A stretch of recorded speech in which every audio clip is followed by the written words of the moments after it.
చక్కున రాసి నీ జాడలను నా ఎదుట నుంచుకొని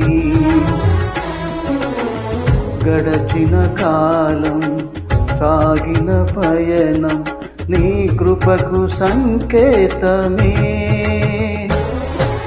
కృప వెంబడి కృప పొందగా మారాను మధురముగానే పొందగా. కృప వెంబడి కృప పొందగా మారాను మధురముగానే పొందగా.